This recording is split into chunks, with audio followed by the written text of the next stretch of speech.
wabarakatuh. Perkenalkan, nama saya Siti Nursisa. Saya dari kelas 11 IPA khusus. Saya akan menjelaskan materi mengenai ikan cupang. Ada 3 poin yang akan saya terangkan. Poin pertama yaitu apa yang dimaksud dengan ikan cupang. Poin kedua, bagaimana cara pembudidayaan ikan cupang. Dan yang ketiga, bagaimana cara pemasaran ikan cupang. Ikan cupang adalah ikan air tawar yang habitat asalnya dari beberapa negara di negara Asia Tenggara, antara lain Indonesia, Thailand, Malaysia, Brunei Darussalam, Singapura, dan Vietnam. Ikan ini mempunyai bentuk dan karakter yang unik dan cenderung agresif dalam mempertahankan wilayahnya. Di Indonesia terdapat cupang asli, salah satunya adalah Betta chanoides yang ditemukan di Pampang, Kalimantan Timur. Ikan cupang adalah salah satu ikan yang kuat bertahan hidup dalam waktu lama, sehingga apabila ikan tersebut ditempatkan di wadah dengan volume air yang sedikit dan tanpa adanya alat sirkulasi udara atau aerator, maka ikan tersebut masih dapat bertahan hidup. Yang pertama, memilih indukan ikan cupang.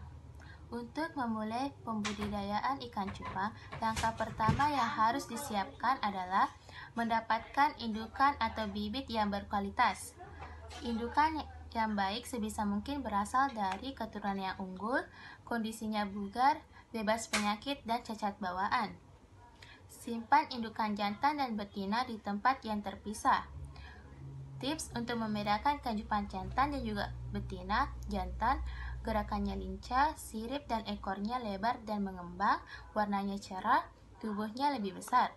Betina, gerakannya lebih lamban, sirip dan ekornya lebih pendek, warnanya kusam dan tubuhnya lebih kecil. Sebelum pemijahan dilakukan, pastikan indukan jantan dan betina sudah memasuki dalam fase bantah gonad atau siap untuk dikawinkan. Setelah indukan jantan dan betina siap untuk memijah, sediakan tempat berupa wadah dari baskom plastik atau akuarium kecil dengan ukuran 20 x 20 x 20 cm. Siapkan juga gelas plastik untuk tempat ikan cupang betina dan siapkan juga tumbuhan air seperti kayambang.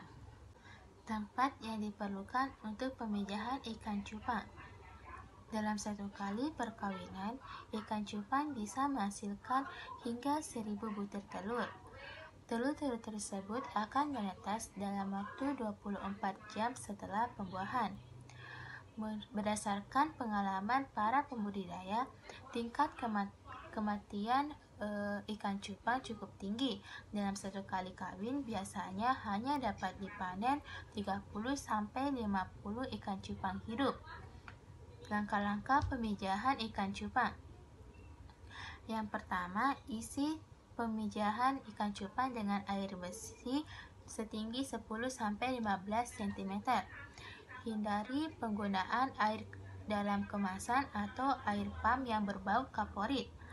Yang kedua, tambahkan ke dalam wadah tersebut tanaman air sebagai tempat burayak berlindung. Ketiga, masukkan ikan cupang jantan yang telah siap untuk dikawinkan. Biarkan ikan tersebut selama 1 hari dalam wadah. Ikan cupang jantan akan membuat gelembung-gelembung udara. Gunanya untuk menyimpan telur yang sudah dibuahi. Untuk memancing si jantan membuat gelembung-gelembung, masukkan ikan cupang betina tetapi dipisah. Caranya, ikan betina dimasukkan ke dalam gelas wadah atau plastik bening atau bekas gelas aqua dan benamkan ke dalam akuarium di mana ikan jantan berada. Keempat, setelah indukan jantan membuat gelembung, masukkan indukan betina.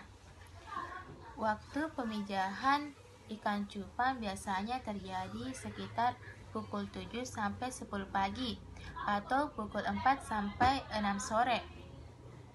Setelah terjadi pembuahan, angkat segera indukan betina, karena yang bertanggung jawab untuk membesarkan dan menjaga burayak adalah ikan cupang jantan.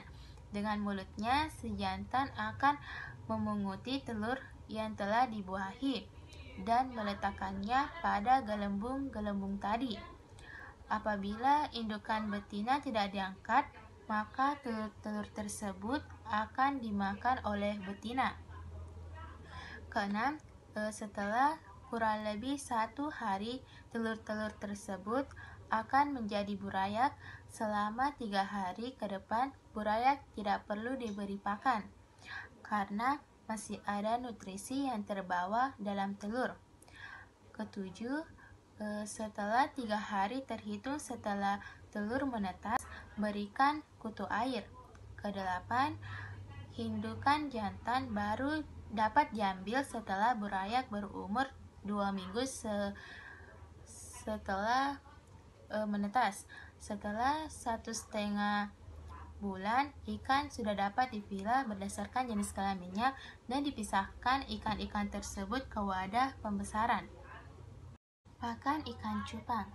Pakan favorit yang biasa diberikan pada ikan cupang adalah kutu air, cacing sutra, dan larva nyamuk. Pakan sebaiknya diberikan sesering mungkin, misalnya 3-4 kali sehari. Kutu air bisa didapatkan di selokan-selokan yang terkenal atau membelinya di toko akuarium.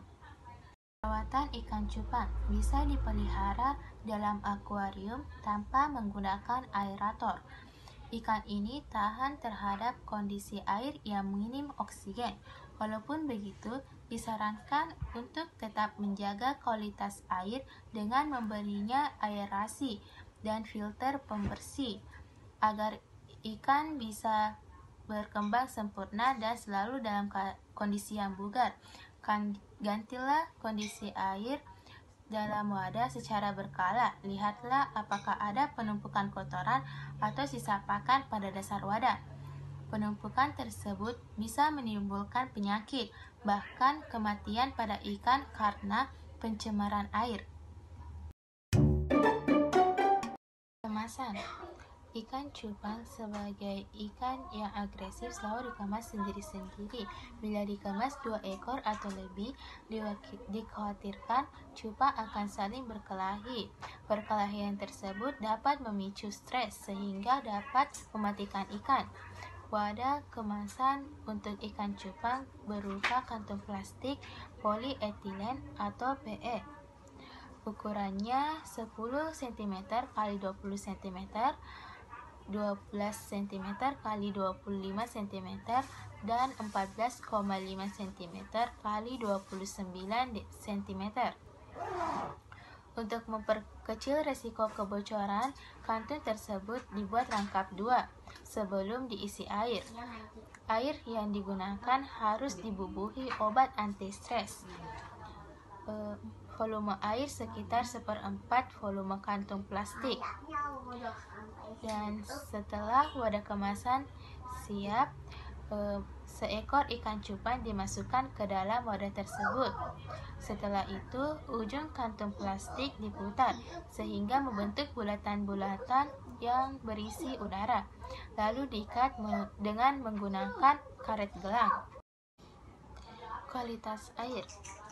Populasi ikan setiap kali pengiriman hanya 5-10% dari bobot total. Ini berarti air merupakan komponen pemberat utama yang menelan biaya pengangkutan. Eksportir mengatasinya dengan cara memasukkan semaksimal mungkin ikan ke dalam wadah. Namun, setiap kantung harus berisi 1 ekor ikan cupang adu. Konsekuensinya ialah pada saat bersamaan, kualitas airnya harus dijaga agar tetap layak menjadi tempat hidup ikan selama di perjalanan. 2 faktor pembatas kualitas air adalah cepatnya akumulasi kotoran dan minimnya oksigen dalam wadah. Masalah lain yang mungkin dihadapi oleh eksportir dalam mengekspor cupang adalah meningkatnya kadar amoniak di dalam air akibat kotoran ikan dan ikan mati. Ada 3 cara yang dapat dipilih untuk menurunkan kadar amoniak tersebut, yaitu pertama, merendahkan suhu air. Untuk hal ini biasanya digunakan es batu yang diletakkan di sudut kantung plastik sebelum kotak stenlon ditutup. Yang kedua, meletakkan kantung dalam ruangan ber-AC sebelum dikirim. Ikan diletakkan dalam ruangan ber-AC selama 4-6 jam.